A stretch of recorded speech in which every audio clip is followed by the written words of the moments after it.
Hello everyone and welcome to Sinful Gaming. I hope you're all doing well, I hope you're all staying safe, and most of all, I hope you're all fighting that war against the Grey.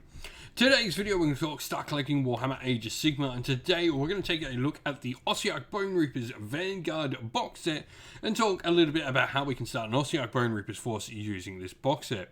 We'll go through the contents of the box set, talking about all the units that come inside it, before taking a look at some other units we can use to expand upon this initial purchase, and then finally, at the end of the video, show you a little sample army list of 1,000 points using the contents of this box set as the core for that force, to hopefully give you some inspiration for starting your own Ossiarch Bonereapers force using the Vanguard box set.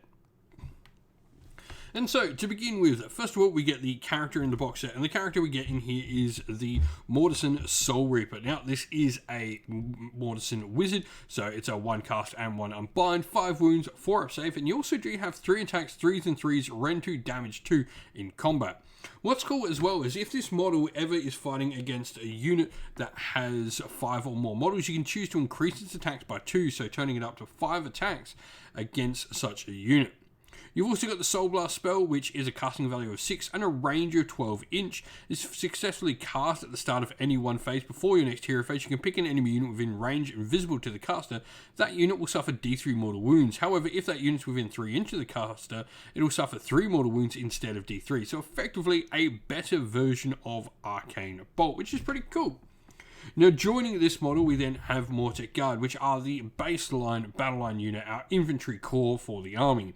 You have the option of either Netherite Blades or Netherite Spears. Now, these both are pretty similar in profile. The range is one of the differences between the two. We've got a 2 inch on the Spears and 1 inch on the Blades. Other than that, you have hit rolls which are different. 3+ to hit with the Blades, 4+ to hit with the Spears, but then they are the same. Force to wound, Ren 1, damage 1.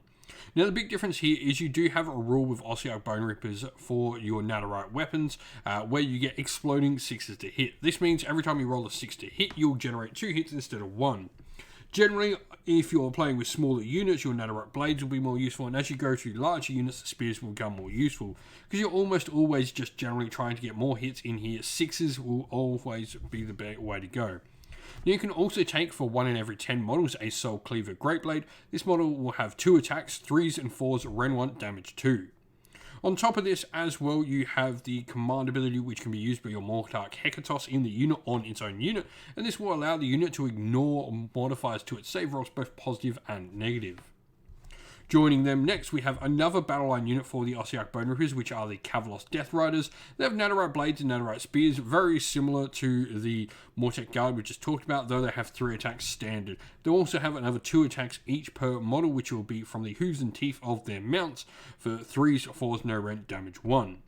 The big thing is they've got the unstoppable charge roll. Each time this unit charges, you roll a number of dice equal to your modified charge roll. For each 5+, the enemy unit will suffer a mortal wound, and in addition, this unit can move an extra 3 inch when it piles in, which helps in case you do too many mortal wounds, your opponent removes models and takes you out of combat. You can then pile in another 3 inch, which is really cool. Now, the Death Rider Wedge is a command ability this unit can use as well, and this unit will now be able to, once it uses the command, to move over enemy models that have a wounds characteristic of 3 or less in the same manner as a unit that could fly. The last model we get inside this box set is the Gothizzar Harvester. This is a really fun unit and a really good piece to have for your Bonereapers force. Not only are you going to get a decently powerful model with a bunch of Ren 2 damage 2 attacks on it, but the Bone Harvest ability where you roll a dice each time a slain model within 6 inches of this unit is removed from play. If the slain model is within range of 1 or more friendly units with this ability, you can pick which one of the Gothizzar Harvesters will use said ability. On a 4+, you can pick one friendly Ossiarch Bonereaper unit within 6 inch. If the slain model had a wounds characteristic of 4 or less, you can heal 1 wound allocated to the unit, but if it had 5 more wounds, you can heal up to 3 wounds allocated to the unit you picked instead. If no wounds have been allocated to the unit you picked, you can turn a number of slain models to it that have a combined wounds characteristic of equal to or less than the number of wounds you could have healed. Now, looking at where to go next, the first one I want to take a look at is definitely bringing another character into the force. And the one we're going to look at is the Mortison Boneshaper, a 1 cast and unbind wizard, much like our Soul Reaper, though nowhere near as combat fighty, just Ren 1 on its attacks. Though 3 attacks at 3s and 3s, Ren 1 damage 2 is still pretty decent for a wizard, all honesty. Now you've got the Bone Shaper ability where you can pick a friendly Ossiarch Bonereaper unit within 6 inch. If that unit is not in Mortis Guard or an Acropolis Stalkers, you can heal up to 3 wounds allocated to the unit. Or if no wounds have been allocated, return a number of models equal to the value of 3 wounds or less. If it is a Mortis Guard or an Acropolis Stalker unit, you can heal up to 3 wounds allocated to the unit, or if no wounds have been allocated to your unit, roll a dice and on a 3+, a single model is returned to the unit. You've also got the Shardstorm, which is a nice horde clearing, mortal wound damage dealing spell on its War Scroll. Now we then have Necropolis Stalkers. I think these are a really fun unit to bring to the table. They've got a bunch of attacks, but the big thing is their Quadrach Aspects rule, where they can effectively give themselves some extra abilities. They can either get +1 to hit, +1 to save rolls, +1 to wound, or +1 to their damage characteristic. They also have a command on themselves as well that they can use to give themselves run and charge and the ability to fly over all terrain features. When you consider this, 5 wounds, 4 up save, a decently survivable unit with some really good output, 4 attacks, 3s and 3s, Ren 2, damage 1, though remember that can go to damage 2, and 1 in every 3 models can have the Dread Falchions, which drop an attack but do go to Ren 2, damage 2 instead. Now joining them, we have a unit that definitely provides some decent support for our force, and that is the Mortek Crawler. This is a giant Ossiarch Bonereapers catapult. This thing is huge in the biggest sense of it. Now, what the Mortek Crawler is going to provide you with is some really long-range fire support for your force. So this thing has a few different weapon profiles, all of which have, different maximum ranges. So you can, with the Dread Catapult, each time it shoots, you can choose to either shoot the Cauldron of Torment, Necrotic Skulls, or Cursed Steel weapon characteristics. For all the attacks it makes with its Dread Catapult. So the Cauldron of Torment is 6 to 18 inch range, 2d6 attacks, 3s and 3s, no Ren, damage 2. The Necrotic Skulls is 6 to 24 inch, but 4 attacks, 3s and 3s, Ren 1, damage 2. Or the Cursed Steel is 6 to 36 inch range, 1 attack, 2s and 3s, Ren 2, damage D3 plus 3. Now the Deathly Barrage, after this unit shoot, you roll a dice for each enemy unit that was targeted by this unit's attacks in that phase. You add 2 to the roll if that unit was targeted by all of this unit's attacks in the same phase. On a 5+, that unit will have the Strike Last effect applied to them. Now lastly, we have the Ossiarch Bonereapers Endless Spells, which I think they have a really decent amount of Endless Spells. First of all, you have the Nightmare Predator, which is just some straight up damage, dealing a lot of mortal wounds coming out of it. You then have the Soul Stealer Carrion. What this is going to provide you with is the ability to turn the objective capturing ability of models with 1 or 2 wounds wholly within 6 inch of this model. Really, really powerful. Now, you also have the Bone Type's Shrieker, which is really fun. This is going to stop Inspiring Presence and Rally working at Commander, and also make your opponent -1 to their ward saves. And so here we have our sample army list for the Ossiarch Bonereapers. Now, we've gone with the Legion Mortis Praetorians. They have a really cool ability where once per turn in your opponent's turn, this unit, if you've got one of your units that's able to declare a charge in your opponent's charge phase after one of your opponent's units has declared a charge, you can effectively counter-charge them, which is really cool. Now we've gone for the grand strategy Defend What's Ours. Ossiarch Bonereapers are generally pretty defensive as an army, not the fastest one on the tabletop, especially with the models we do have inside the initial Vanguard box set, so we're just trying to keep enemies out of our territory. We're at a perfect 1,000 points here, so no Triumph for us, though if you want to swap up maybe some of the Endless Spells, we could certainly get a Triumph in there if you want. I'd probably be going for something like +1 to wound.